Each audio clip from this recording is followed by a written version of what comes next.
আমাদের বাবা মা বা ভাই বোনের চেহারার বা স্বভাবের অনেক মিল আছে।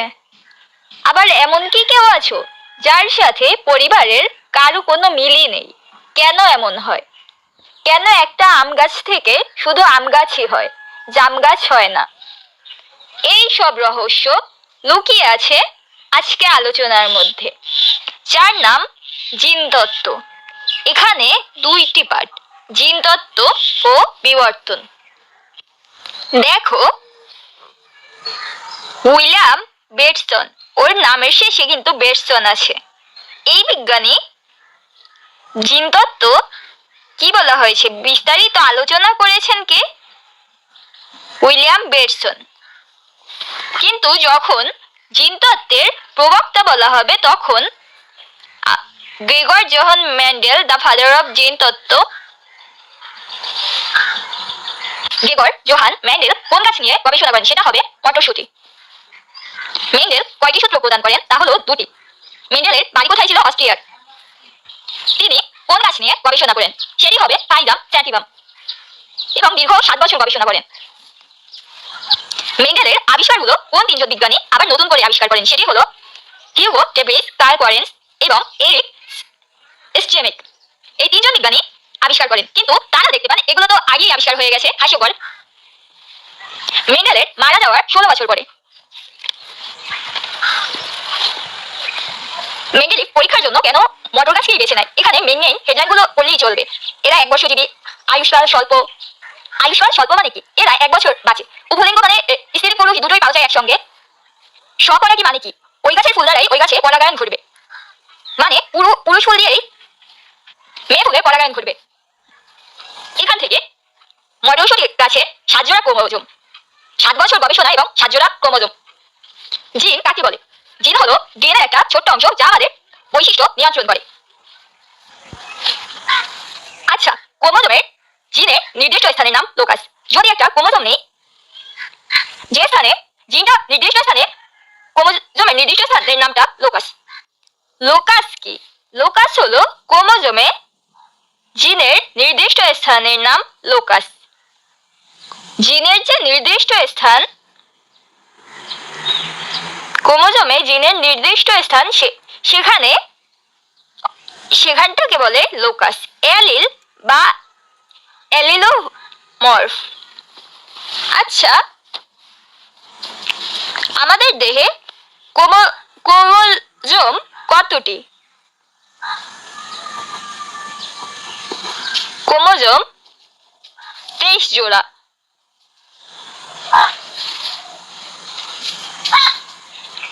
এই 23 জোড়াকে আমরা দুটি ভাগে আবার ভাগ করতে পারি। 23টা এসেছে বাবার কাছ থেকে এবং এই 23টা এসেছে মায়ের কাছ থেকে। বেসিক্যালি চোখের রং দুটি হয়, একটা হলো কালো এবং আরেকটা হলো বাদামি। এখন দুটো ক্রোমোজোম নিচ্ছে, একটা এসেছে মায়ের কাছ থেকে এবং আরেকটি এসেছে বাবার কাছ থেকে।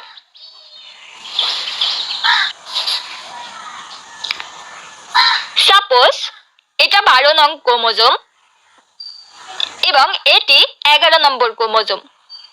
এই দুটি ক্রোমোজোম জোড়বদ্ধ ভাবে আছে, এটাকে আমরা বলবো হোমোলোগাস ক্রোমোজোম।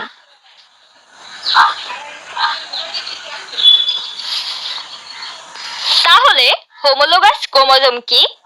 মা এবং বাবা থেকে আগত একই আকার আকৃতির যে ক্রোমোজোম সেটাই হোমোলোগাস ক্রোমোজোম। এখানে এই জায়গায় চোখের রং, দুজনেরই চোখের রং নির্ধারণ হওয়ার জিন রয়েছে। এখন বাবার চোখ হচ্ছে কালো এবং মায়ের বাদামি। এই দুটো লোকাস চোখের রং বোঝাচ্ছে, বাদামি কালো। এই দুই জায়গায় যে জিন রয়েছে চোখের রং দেওয়ার কারণে এটাকে বলা হবে অ্যালিল।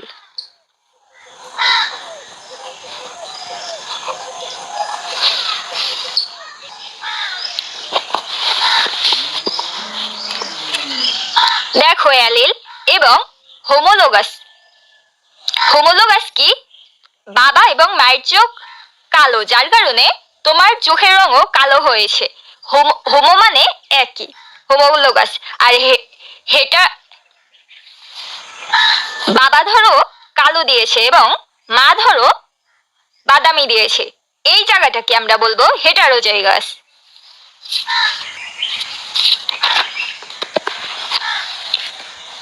এরপর দেখো প্রকট আর প্রচ্ছন্ন। প্রকট কি? বাবার বৈশিষ্ট্যটা প্রকাশ পায়। এফঞ্জনতে heterozygous. Heterozygous capital T, capital T, small T, small T. আমরা ক্রস করালে কি পাচ্ছি? F1 জনুতে বাবার বৈশিষ্ট্যটা, লম্বা বৈশিষ্ট্যটা প্রকাশ পেয়েছে, লম্বা। প্রথম বংশধরে যেই বৈশিষ্ট্যটা প্রায়োরিটি পাবে, লাইক ক্যাপিটাল টি, সেটা হচ্ছে প্রকট বৈশিষ্ট্য। আর যেটা মানে লুকায়িত অবস্থায় থাকবে টি এর মতো, সেটা হচ্ছে প্রচ্ছন্ন বৈশিষ্ট্য। এখন জিনোটাইপ আর ফিনোটাইপ। ক্যাপিটাল টি দুটো কি লম্বা না? এই যে এই দুটো জিনকে আমরা বলবো জিনোটাইপ, এবং বাহিরে যেটা প্রকাশ পাবে সেটা হচ্ছে ফিনোটাইপ।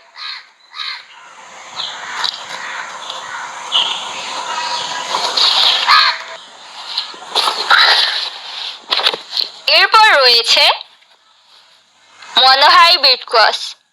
মনোহাইব্রিড ক্রস হচ্ছে একজোড়া বিপরীতধর্মী বৈশিষ্ট্যের উপর। ধরো লম্বা গাছ এবং খাটো গাছ, এদের ভিতর ক্রস করালে এই একজোড়া বিপরীতধর্মী বৈশিষ্ট্যের উপর দৃষ্টি রেখে যে সংকরায়ন করা হয়, এই দুটোর ভিতর যে সংকরায়ন করা হবে সেটা হচ্ছে মনোহাইব্রিড ক্রস। এটা মেন্ডেলের প্রথম সূত্রকে মেনে চলে। হাইব্রিড ক্রস, এটা দুজোড়া বিপরীতধর্মী বৈশিষ্ট্যের উপর দৃষ্টি রেখে সংকরণ বা ক্রস। এটা মেন্ডেলের দ্বিতীয় সূত্রকে মেনে চলে। টেস্ট ক্রস এবং ব্যাক ক্রস। দেখো বিশুদ্ধ লম্বার সাথে ক্রস করালে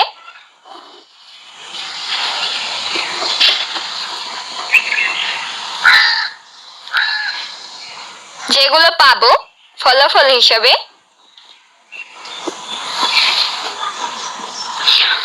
যদি অবিশুদ্ধ হয় তাহলে অর্ধেক বাচ্চা পাবে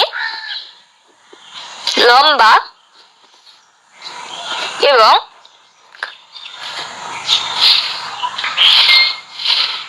যখন তুমি খাটো পেয়ে গেলা, তখনই অবিশুদ্ধ লম্বা পেয়ে গেলে তখনই এটা বুঝে নিবে হেটারোজাইগাস।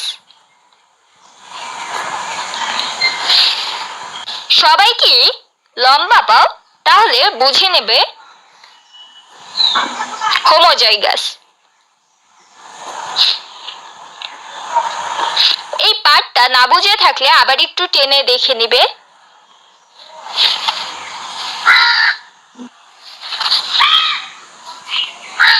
এখানে দুটি তৈরি হবে লম্বা এবং দুটি তৈরি হবে খাটো, তাহলে 1:1। এখানে দেখো 1:1।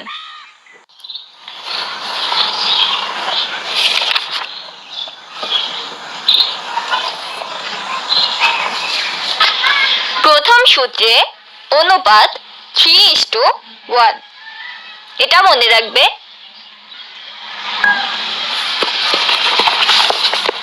ধরো লাল ফুল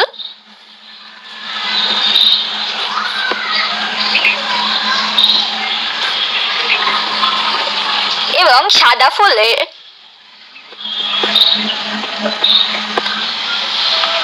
সাথে বিয়ে দিলে লাল ফুলটা হচ্ছে প্রকট,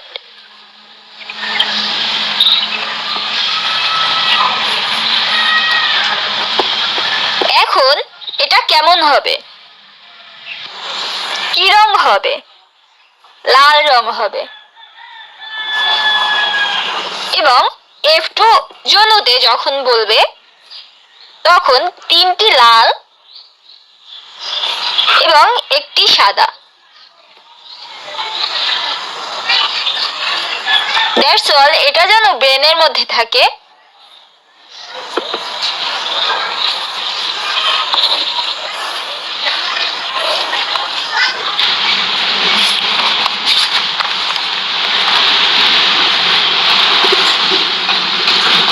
প্রথম সূত্রের ব্যতিক্রম 3টি: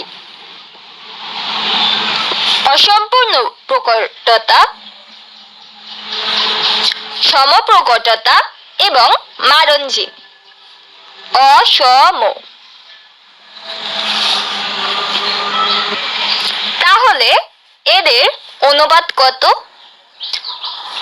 অসম্পূর্ণ প্রকটতা ইনকমপ্লিট ডমিনেন্স এর অনুপাত 1:2:1। সমপ্রকটতা এর অনুপাত তো সেম। এবং মারণজীন এইটা একটু ব্যতিক্রম, 2:1। এই কোশ্চেনটা একদম হুবাহু পেতে পারো। অসম্পূর্ণ প্রকটতার জন্য দায়ী জিনগুলো হলো ইন্টারমিডিয়েট জিন। এক্সামে কোশ্চেন আসতে পারে কোন জায়গায় অসম্পূর্ণ প্রকটতা পাওয়া যায়, সেটা হবে সন্ধ্যামালতি। যদি লাল সন্ধ্যামালতি এবং সাদা সন্ধ্যামালতি এ দুটোর সাথে ক্রস করো তাহলে কি পাওয়া যেত? এটা কিন্তু মেন্ডেলের সূত্রের ব্যতিক্রম। মেন্ডেলের সূত্রে হলে লাল হতো সবগুলো। এটা হবে গোলাপি ফুল। আউটসাইড একটা রং চলে আসলো। লালটাও সম্পূর্ণভাবে প্রকট হতে পারেনি এবং সাদা ফুলটিও সম্পূর্ণভাবে প্রকট হতে পারেনি। F1 জনুতে তাহলে কি পাওয়া যাবে? গোলাপি ফুল। এবং F2 জনুতে কি পাওয়া যাবে? একটা পাওয়া যাবে লাল, একটা পাওয়া যাবে সাদা এবং 2টা পাওয়া যাবে গোলাপি। দেখো 1:2:1।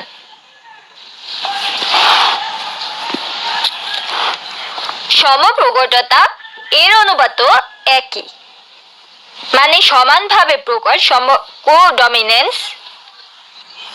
দেখো কালো বর্ণের মোরগ এবং সাদা বর্ণের মুরগি এ দুটোর ভিতর বিয়ে দিলে আসবে F1 জনুতে সাদার ভিতর ছোপ ছোপ দাগ, না তেরা না মেরা। এবং ছোপ ছোপ মোরগ আর ছোপ ছোপ মুরগির ভিতর যখন ক্রস করাবে তখন একটা কালো, সাদা ছোপ ছোপ 2টি এবং সাদা একটি, 1:2:1।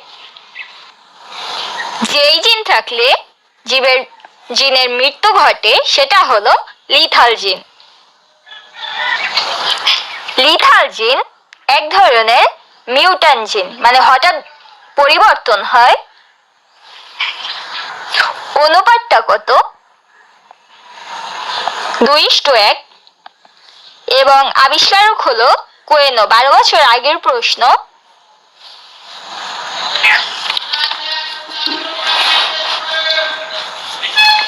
সেমিমিথাল জিন যেসব লিথাল জিনের প্রভাবে 50%-এর বেশি জীব মারা যায় সেগুলোকে বলে লিথাল জিন। সেমি মানে হাফ। আর যেটা 50-এর কম সংখ্যক জীব মারা যায় সেটা হবে সাবভাইটাল জিন। পুরোপুরি না আর কি, সাবভাইটাল জিন। এরপর রয়েছে মানুষের হিমোফিলিয়া রোগ, সেমিমিটাল ধরনের মানে খারাপ। ড্রসোফিলা মাছের লুপ্তপ্রায় ডানা সৃষ্টিকারী লিথাল জিন সাবভাইটাল ধরনের।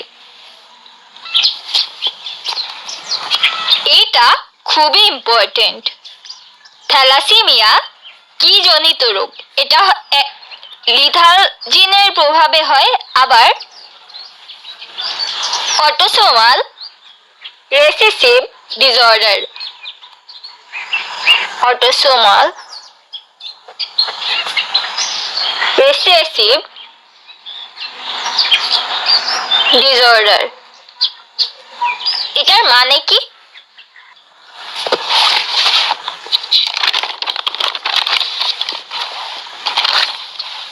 দেখো, তোমরা সবাই জানো আমাদের 46টি ক্রোমোজোম। এর ভিতর 44টি হলো অটোজোম এবং মেয়েদের হলো XX।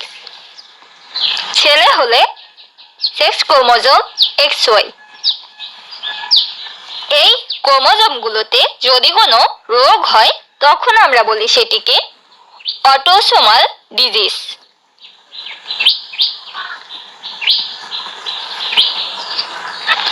ধরো বাবার অটোজোম এবং মায়ের অটোজোম তোমার শরীরে এসছে। বাবারটাতে রোগটা আছে, তোমারটাতে নেই। তার মানে বাবারটাতে থাকার কারণে তোমার রোগটা হয়ে গেল। এখানে প্রকট মানে ডমিনেন্ট।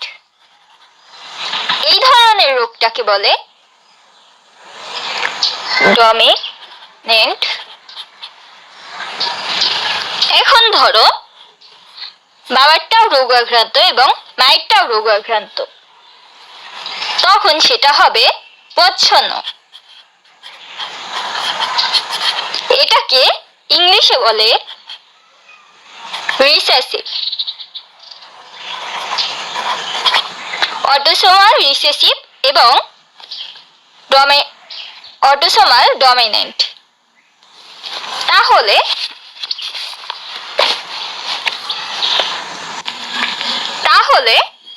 থ্যালাসেমিয়া একটি অটোসোমাল রিসেসিভ রোগ। এরপর দেখো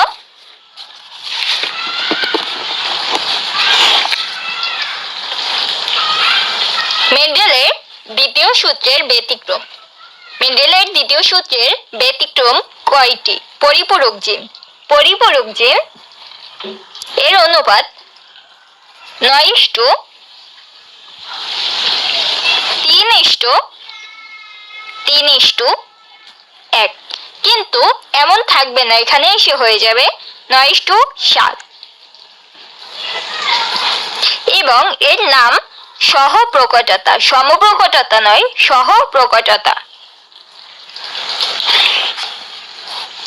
এপিস্টাসিস জিন যেটি বাধা দেয় এপিস্টাসিস,